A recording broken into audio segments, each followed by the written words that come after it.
Spain. Back in my hometown, I decided to do a live to celebrate this Sunday evening. It's almost Christmas, December 21st, right? A couple of things I wanted to talk to you guys today about. First one being time versus money, how we all confused when it comes to what the most valuable resource in our life is. And I would argue that you're already wealthy, but you don't know that you actually are. Because most guys who follow me, you're probably in your 40s or 50s. That's actually my target group, but some of you might be in your 20s or 30s, but even better. What if I told you today that I'm going to write you a $10 million check, but the only condition is that you have to be 75 years old to cash it? Would you take it? Hell no. Why? That just proved the point that today, right now, is actually the most valuable time of your life. Since you are not willing to trade this particular moment for $10 million because the condition was actually pretty terrible or the deal wasn't that good for you. That proves the point that actually time is your most valuable resource in life. Many people who you compare yourself to are older than you. What if I talk to Warren Buffett and ask him if he was willing to trade places with you? Let's say you're in your late 40s, maybe even 50s. Warren Buffett is one of the most successful men in history, but he's also over 90 years old. I would claim that he would switch places with you because he understands that time is the most valuable resource he has. Because money goes up and down, but time only goes down. You won't get any more time. Wealthy people, they understand that they are willing to actually spend a lot of cash and buy back their time. And what they do is that they outsource, delegate, and maybe even neglect certain tasks so that they can actually spend their time with their loved ones, create experiences and whatnot. People like us who don't have the fortunes that Warren Buffett has, we're always chasing that money. And we forget that the time right now, time in our hands, is actually the most valuable time in our life. We often talk about how something that happened 10 or 15 years ago, those being the golden years in our life. But you know why that is? The reason why you talk about time when you were 35 as your golden years was that right now, you know, at 45, that the worries you had at 35 never materialized. But back then, when you were in the middle of the grind, you had no idea what the future looked like, let alone next day or next week. So now that we are at 45 or whatever your age is, you know that the stuff that you had in the past never materialized. It's so much easier. And that's why we fail to understand that the time that we live right now, meaning these are the golden years.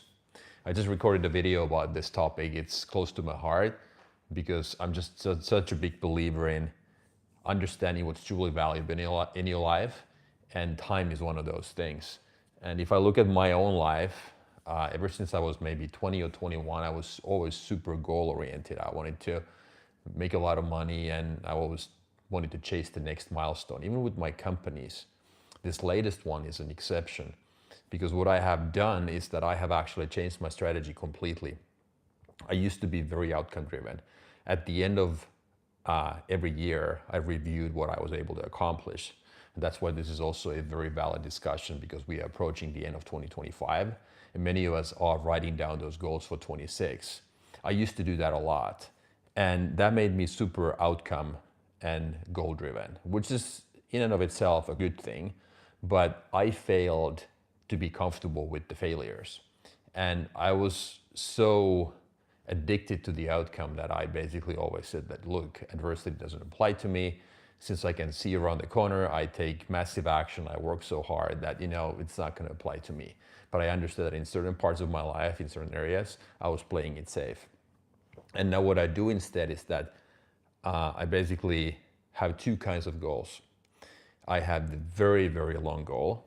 So I basically ignore the mid to short-term goal completely, which is typically that 1 year thing. So I look at those things that I need to do now so that I don't regret anything when I'm 90 or 95 years old. That's the like super, super long perspective. And then I really pretty much after that, once I've nailed those down, I understand what my anchor points are. Then I go and see, okay, here are my 1 day goals. I live in a 1 day cycle. Sometimes when the going gets really tough, I have to shorten that timeline and say, okay, how can I survive the next hour or the next 2 hours? And so therefore, I've come a full, I would say 180 degrees as far as goal setting goes. And this works really well for me.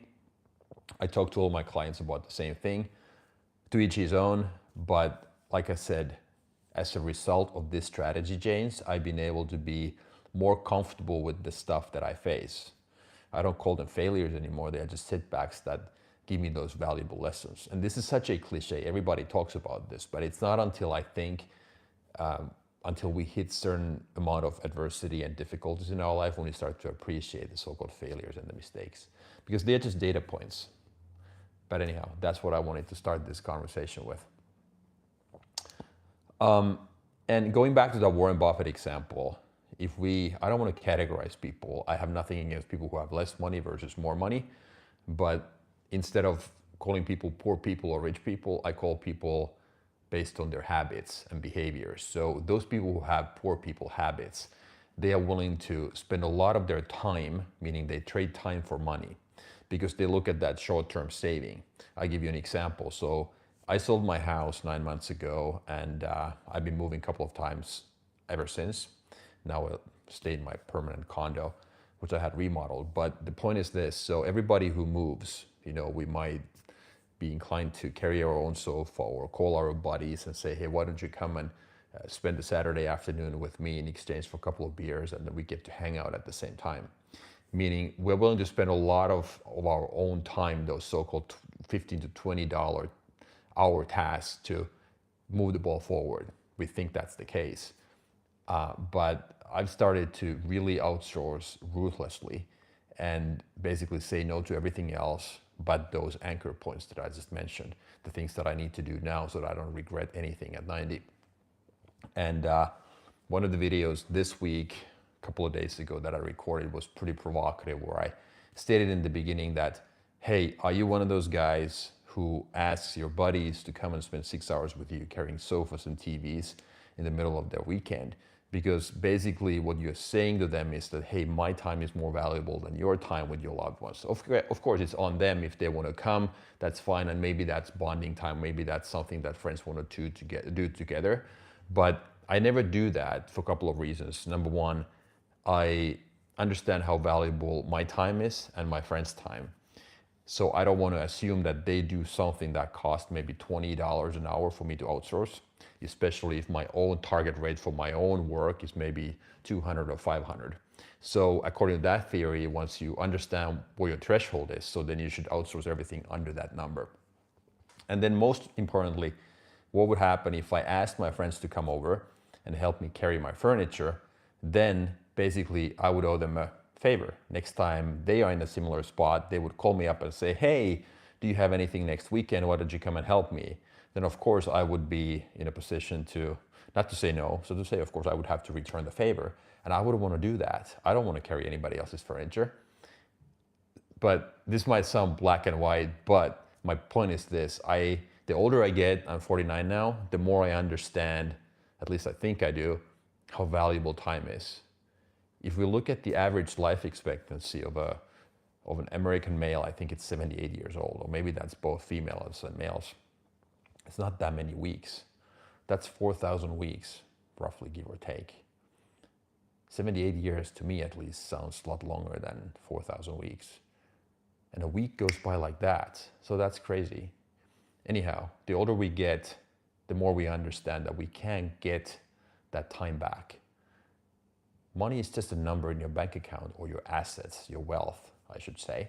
But time is really a scarce resource that just keeps going down all the time until we can crack that eternal formula, where we can live forever. But it's not in the horizon.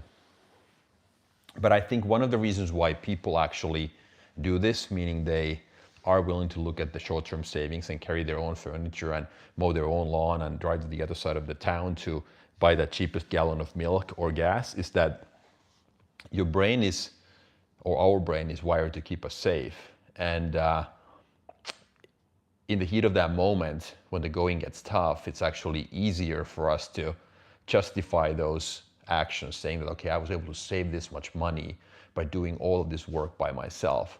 And it's not the saving part that's problematic, but the real challenge is the fact that when you spread yourself thin, when you do all kinds of tasks simultaneously, you're jumping from one activity to another. You're never really good at anything. And I've been talking about myself as an example on this channel so many times, but I want to do it one more time. My problem for probably the first 45 years was that I was a yes man. I said yes to everything because I had insecurities. I guess the point was that I wanted to get praise and credit from people that I helped. So I felt that if I volunteered and if I just helped this guy with this project and, help my parents and my brother and everybody around me, they would basically give that thing that I can't give myself. Because as that old saying goes, the thing that you want from other people is the thing that you can't give to yourself, whether it's love or understanding or being compassionate or whatever the thing is. And in my case, I think that's 100% true.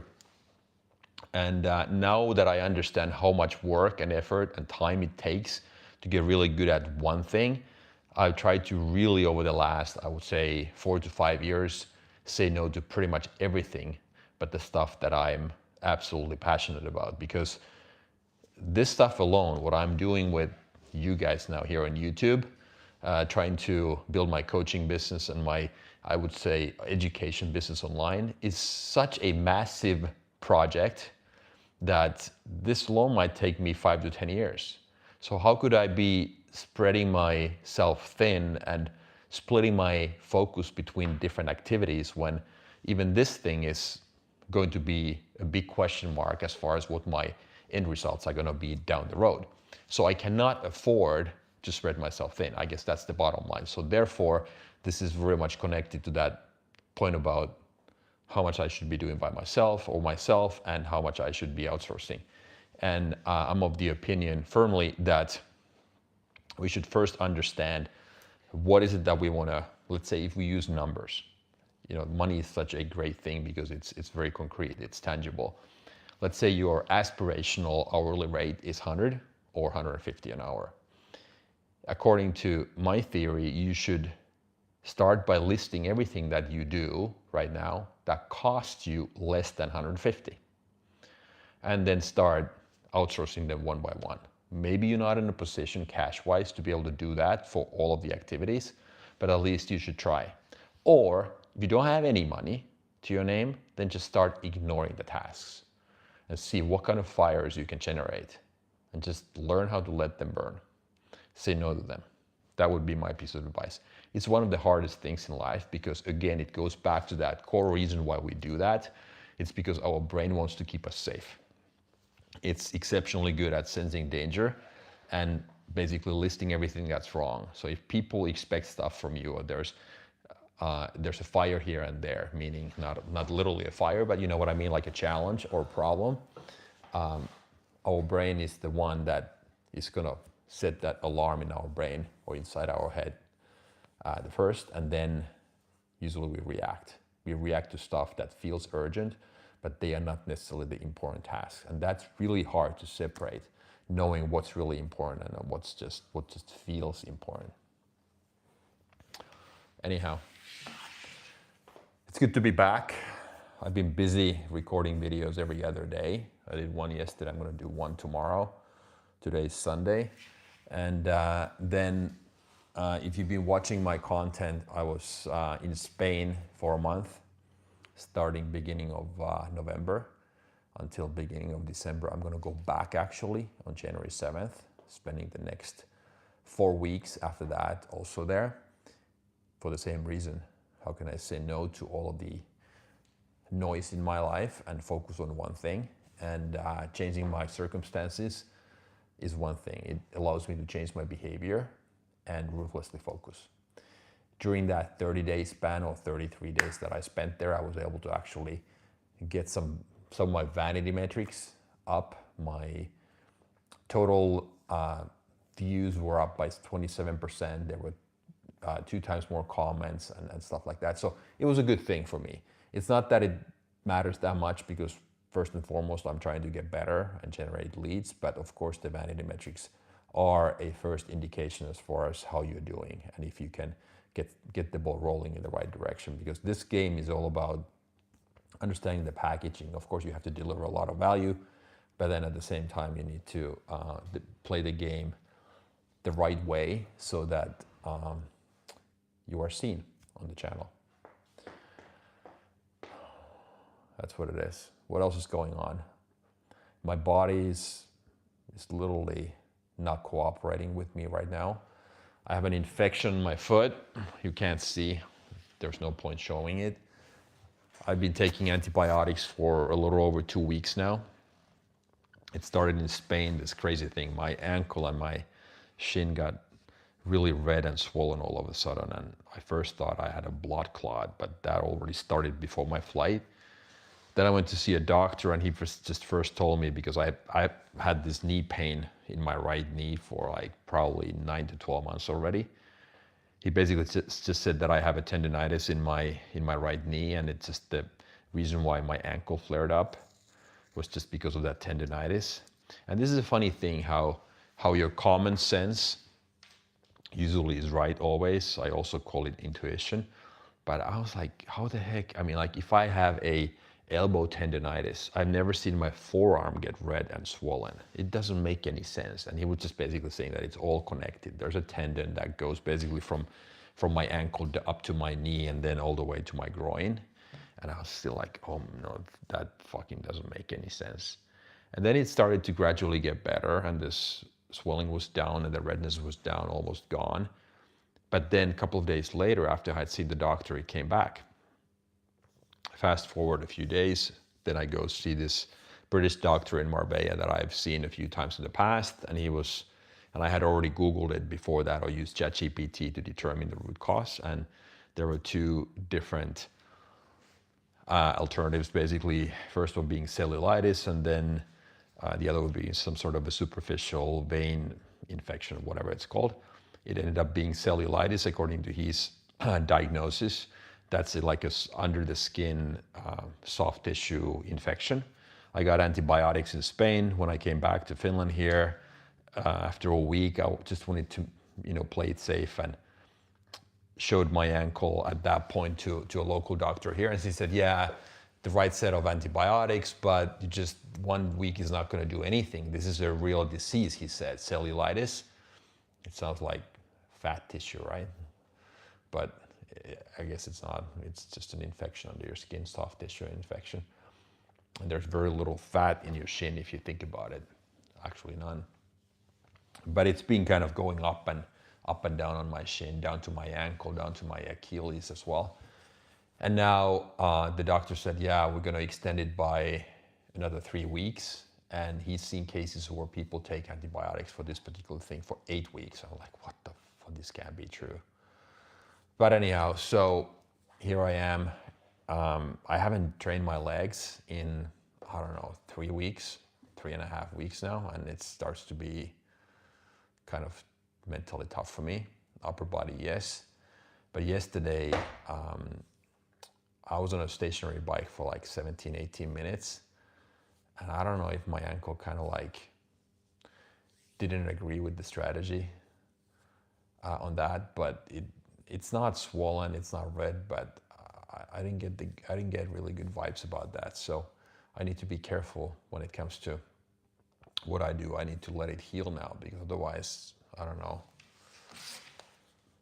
know what the alternative is, but it's not good. And then at the same time, like I said, when I have this ankle thing, I have my tendonitis in my knee. My knee's been hurting for quite some time, and my right shoulder is all messed up. So it's one of those things. It's hard to keep your head in the game when you have all kinds of other issues all at the same time. I would say business challenges, and you keep grinding. Then when you're physically in pain constantly, it makes it a little bit harder. But I'm not complaining. You can always start your day by listing what you're grateful for, and look at glass being half full versus half empty, and that's my choice. And for the most part, I just need to remember that my brain is lying to me. It's just trying to keep me safe. If I try to do something, I would say exceptional, something that many people are not capable of doing, or they don't have the courage to do that. I just need to ignore my pain and my brain and go against that, because action fixes all feelings.